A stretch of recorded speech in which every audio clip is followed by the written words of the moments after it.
Can you hear me? Could you hear me before, Eric? Nope, you were on mute. Okay. So we'll go down through. I see in the, I see I got a note there. Got it. Okay. Well, anyhow, it's great to have you here. My name is Gary Fowler. I'm the host. This is Simple Night Presents, and I have an incredible guest today, Eric Pelletier. Today, we're going to be talking about Gen Z, Gen Alpha, and how the world beyond Gen Z and what makes Gen Alpha and their expectations from travel, entertainment, and visual experiences.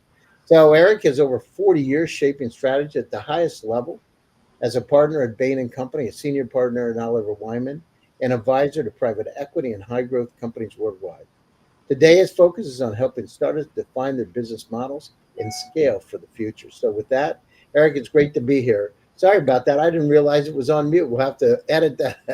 I have my editing team do it. Yeah, I would. Hi, Gary. It's a pleasure to be here. Now, I suspect you need to find a way to redo your introduction. Yeah. No, I'll have them on it right away. So, anyhow, Eric, you spent almost 40 years as a strategy consultant with leadership roles at Bain and Oliver Wyman. How's your perspective on generational shift and consumer behavior evolved over time? I mean, we send, the baby boomers, the millennials, Gen Alpha, Gen Z, all these changes. But how's the behavior really changed? Yeah, last weekend I was reading. Or if I want to be snobbish, I was rereading Cicero, Uh huh. and it was something I was thinking about this podcast, and he said something about the younger generations not cutting it anymore. This has been the topic for at least 2,000 years. Nothing changes. The fact is, new generations come with new needs, new imperatives, new ways to spend their time. They got their own vision and perspective, and this should be dealt with. And I think the what's striking about the two latest generation, Z and Alpha, is that no, you and I, although we were raised in different countries, the system was the same. People would watch the same shows on TV, and I was very much united around Wait a this. minute. Did you watch Leave It to Beaver? I did in reruns. Uh, Wow. Now, were you watching like the Brady Bunch and all that too, Eric? Did they yeah, have of course. Yeah, the Partridge and Family? yeah, and the my ugly favorite, F Troop. The end of the Civil War is near, and Yeah, by end of Lee. yeah. I, So, something. Now that show was one of the dumbest shows out there, but oh yes. it was really, really slapstick kind of funny. No, it was funny, and I was learning English with that show, and so on the high side was Star Trek, and on the low side was F Troop, and so I Well, did learn. you probably got your accent from the Cowie Indians. Yeah, probably. Yeah, no, I know why. Yes, no. What's very striking about these two generations is that generations before really shared the same experience, and the way experiences were segmented was probably on a social class basis. So if you had a mansion in Newport, of course you would like your life would be different from the hillbilly. But still, people were watching the same world, having the same experience, reading the same thing. Nowadays, this has completely exploded. Each experience of this members of these generation is highly personal, and their view of the world is personal. That may account for part of the polarization we're seeing nowadays. That people are you know getting around small tribes, uh, and that obviously has an impact when your business is providing experience to people. No, I agree. It's interesting because when I grew up in Pennsylvania in the mountain, and we saw the Beverly Hillbillies, my idea of what Beverly Hills was like was exactly the cement pond, and literally I thought that that's the way people live, not like the Clampets, but really they had these mansions, which they do, right? But it was interesting how you have a really tweaked view of things. Yeah, yeah. I can say the first time I came to the U.S. No, I spent the summer in the U.S. to learn English, and I was in New Canaan, Connecticut, which is a very wealthy city. And one of the neighbors used to fly to Wall Street in a private helicopter. So I had this vision of the U.S. Wow, this is a rich, rich, rich country. People go to shuttle to the commute to the office in a helicopter. So yeah, visions can be Yeah, well, you had a limited domain. It's interesting though. You know, so when you look at this environment, how's it going to change things or impact on business and how these Gen Z view business, how they view life? Do they are because they have so much vicarious learning. They're learning about things. They don't have to travel to the pyramids. They can go inside them digitally, right? So it changes things. no, it does change things. I mean, I was very lucky as a kid. First time I went to Venice, I was 8 years old, and it really struck me. And there were a tourist at the time, but it doesn't compare to today. So the reality is that a lot of the because of mass tourism, a lot of the experience our generations were lucky to have are not available anymore. I mean, and if you go to the pyramid, you've seen the pictures where, you see the pyramid, you see the desert.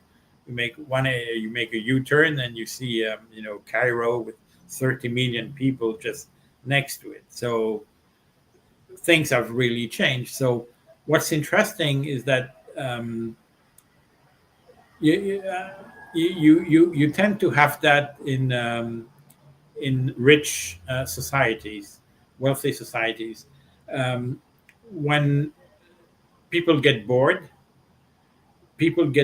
more quickly, and then they want experiences that are different, more and more different. And then if you push the logic, you see that in literature, there's many books about, predicated upon this, is that when people get bored, they start playing games, because you've experienced all of reality, so you want games. And then in some games you want to go back into reality, so and you want to break the threshold and have uh, real life game derived experiences. I think there was a great movie with Michael Douglas about this. I don't know if you remember it, where he's a very wealthy guy, and somebody organizes a game for him where he may eventually be killed, because he needs the dopamine and things. So I'm not sure all Gen That Z. wasn't Fatal Attraction, was it? No, it wasn't Fatal Attraction. It was something else. And wonder who. Maybe it was his brother organizing the game for his birthday or something. But it's a common theme. Is that when you're bored, the logic is the same. You've seen everything, then you go into gaming, and then you want the games to become real anti. Well, maybe that's what the Gen Z. But I'm not sure they know the difference between real games and it's probably all one, right? Because their whole life is interwoven between reality and this other um, digital world, right? It's all coming together as one. Exactly, because people forget. Okay, reality is real, probably, but reality is a construct. You got some hard facts. If I pinch you, it's real. It's a pinch.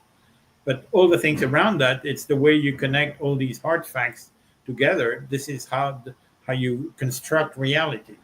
So reality is built. So what you assume is real is very much dependent about the way you've been raised and trained. Um, and if you look at kids playing games, it's incredibly real to them. So the boundary between real and virtual is disappearing progressively. Yeah, well, we didn't have that much when we were kids, right? Because we didn't have that digital world. You know, Just a lump of coal and a carrot. That was all. that was it. Yeah, not a lot. Not a lot. I mean, we would go out and, we would go out in the wintertime and dig a fort in the snow when we'd have a snow drift, and we would do that kind of stuff. We didn't have anything, on the other side. We had TV, but it's changed. So, and you see the shift from millennials to, Gen Z and Gen Alpha. So each one of them's changed. I mean, it really started back in the 80s, when the personal computers came out. People Yep. started getting so excited about playing Donkey Kong and asteroids and some of these games. They just got enthralled. They became part of that game on the screen, and now it's like, what's the differentiation? I mean, we're on our phones all the time. We've got our Apple Watches or Samsung Galaxies. We're there all the time. So, what do you think? We get down through and look at the values. How are the values and expectations of Gen Alpha different from those of the other? And we talked about a bit, but when it comes to travel and entertainment, do you think they can differentiate? Is it all one now? Is it just, what is it? So they're digitally native, with and you and I are not. We learned. Um, their perception of the world is very different. They have access to everything. Everything, same thing when I was a kid. Uh, we had an encyclopedia at the table. So whenever there was a question, we would check the words or check, the what's the population of Corsica or whatever. Nowadays, everything is, you have everything online. So you really want something different. That's so you we all crave difference.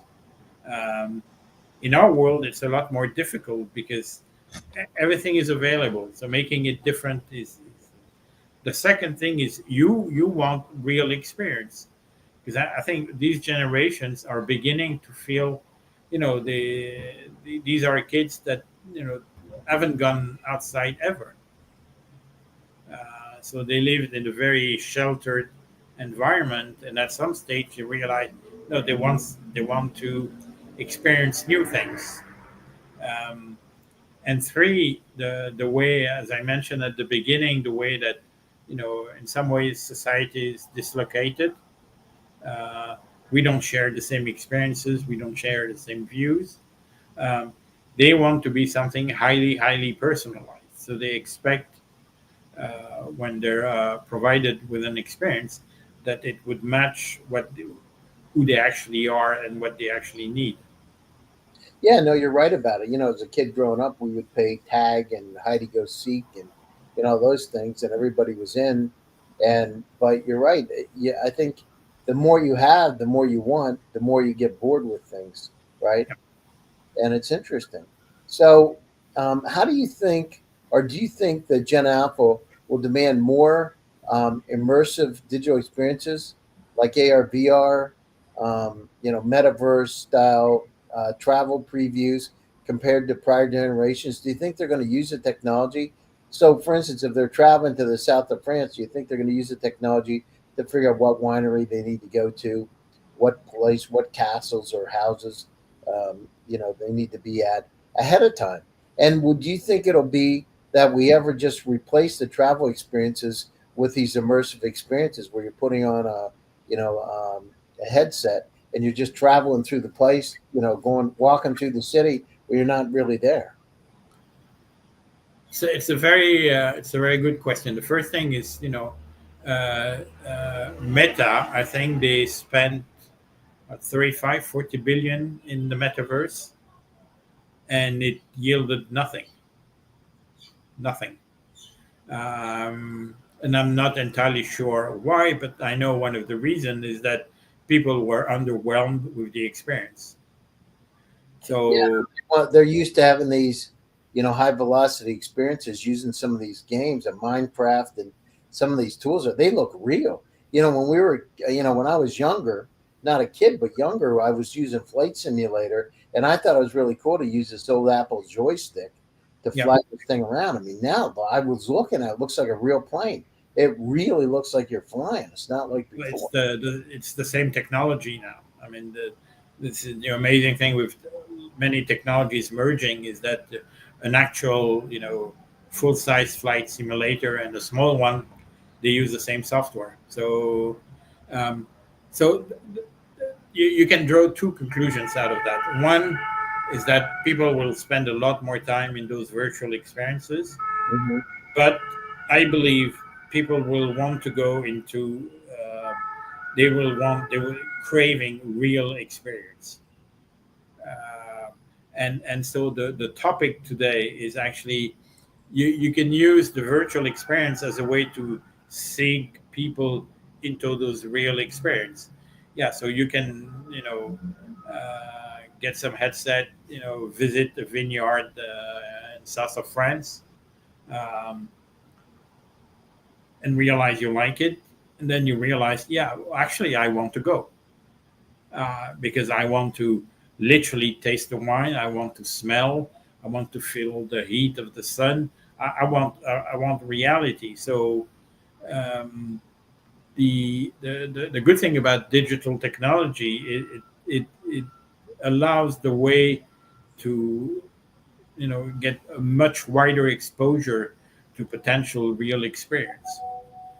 And then we go into personalization, obviously, as the systems get to know you more and more. They will be in position to offer you the digital experience and then say, well, if you like it, no, go and do it now. Yeah, I think it gives you a chance to kind of check it out to see if it's interesting. We never had that before because we used to have the World Book Encyclopedia, and and I would do the same thing as you. I would look through the World Book, and that was my immersive experiences. Looking Yeah, at the freaking Luxor and all that, and thinking, boy, this is unbelievable. But now it's like, I've used some of these digital books. It's like, though it comes to life. You know what I mean? It's like fully comes to life, and you want to see some rhinos, or some um, gazelles stampeding on the Sahara Desert, or the some savannah somewhere. You can see it for real. Now you can actually create your own digital experiences, right? You can say, I want to see this hippo in this setting, and all of a sudden it gets placed in that setting. It looks really real. yeah, but it's still not reality. And this is where it becomes interesting. And this is where, for tourism, there's this. You still hear a conversation about, yeah, but if we show too much online, people won't show up.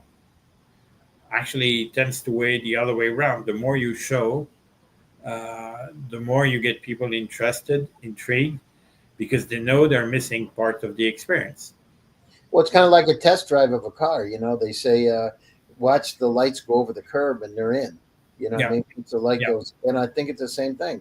You start going down through and looking at it, and you start understanding this could be a good experience. And you're right. If you hooked it up, so you had it set up so that you would actually book that exact experience at the same time, you can imagine I'd probably a really optimal time to book something, right? Is once somebody's had a very pleasant digital experience, try to book it, or figure out what kind of experience they did have, use some AI to analyze it, and then craft your presentation based on that.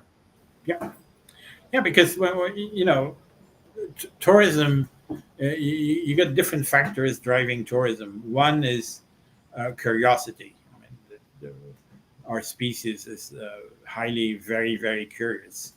Um, Two, there's an element of fantasy. So what you describe as a safari, okay, so maybe what was that stupid show, Daktari? Oh, I love that show. That was You like, did? Yeah, and I sorry. like them. It's hard to believe you couldn't do that with a lion. What was that not Cleo? The lion that was cross-eyed. Clarence. Clarence. It's a cross-eyed lion. You couldn't do that now. You would I can't imagine you get insurance anymore for that kind of, Yeah, yeah, would be mistreatment and cruelty or or Big Ben. uh, Remember that they had a black bear down in Florida that was with Clint Howard, Ron Howard's brother, and they had a show about this thing. I mean, you uh couldn't do that. I can't even imagine doing that today. yeah, today would be so. But So that's the this other thing. Have we restricted ourselves too much? Do you think as we've gone down through, it seems like life, like kind of like the some of the fun in life is going away because you can't do things, that were, you can't think out of the box. They don't want you to do that. You can't go down through. You're not going to have these shows. This isn't politically correct. Have we gone too far? But think about what's going to happen when you do that. Actually, you're creating frustration, and there will be ways you get that experience.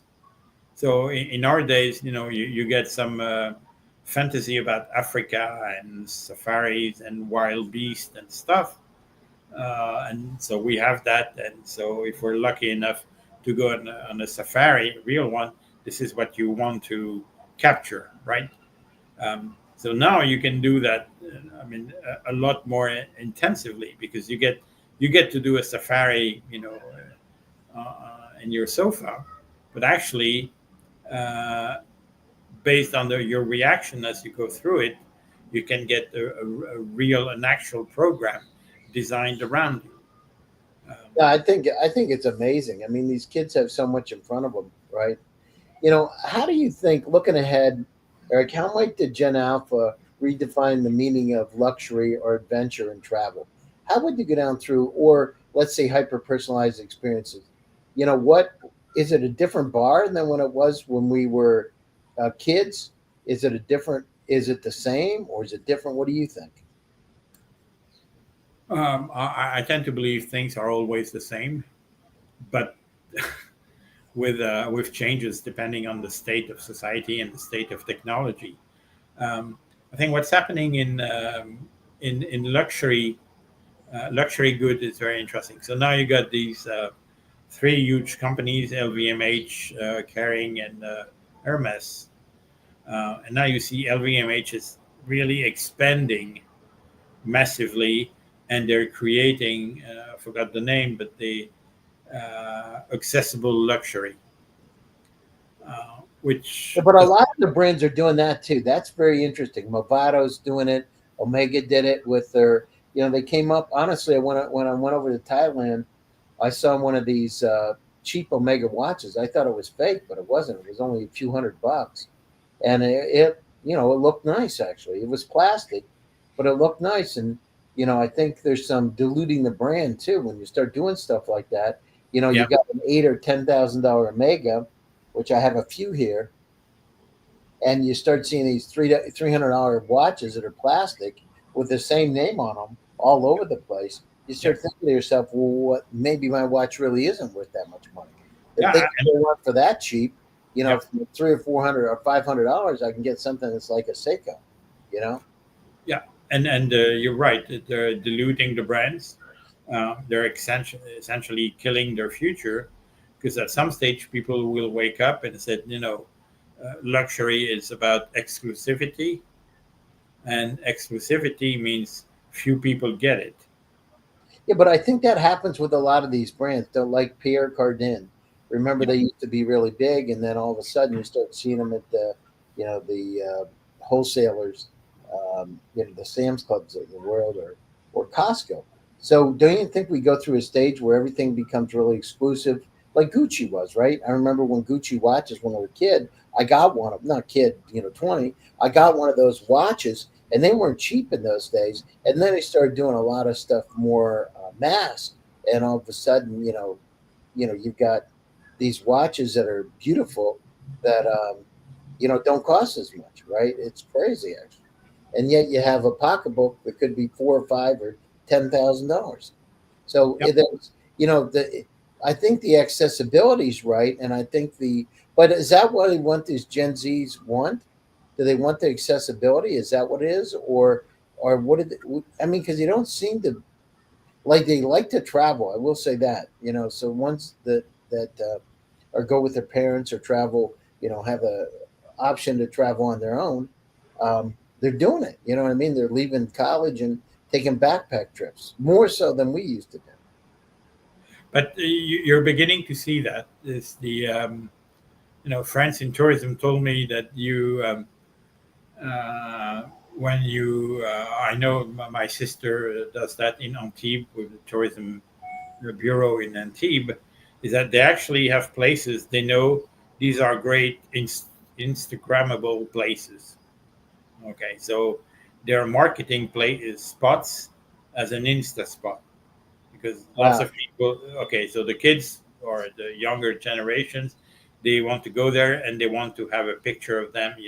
You have that in Rio. They want the Sugarloaf behind them, the Times Square. All these things because they want that for their Instas. Yeah, So they're that's doing that a lot now. I see that a lot. A lot of people are using, you almost can't tell that they're fake because they're using it. So, but every once in a while you can tell they are making fake real experiences. yeah, and so that's one trend: accessibility, repeatability. But at the same stage, you got the other trend is that people waking up and said, my Insta looks like everybody's Insta. I need to go and do something really different. And this is the opportunity. I think this opportunity is really opening up now, where people want to experience real stuff. No, I agree. Listen, Eric, we're coming to the top of the show. Closing thoughts and how do people get a hold of you?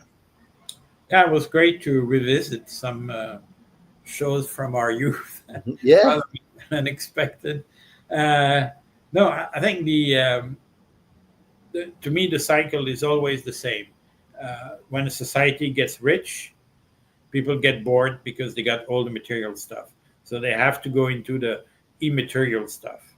So some of them will go spiritual, the rest will go into gaming, and after gaming there's fatigue, and this is where they want to get into reality. They want something unique designed around them, and the way we can help them with systems is actually make it very simple for them to get access to new experiences.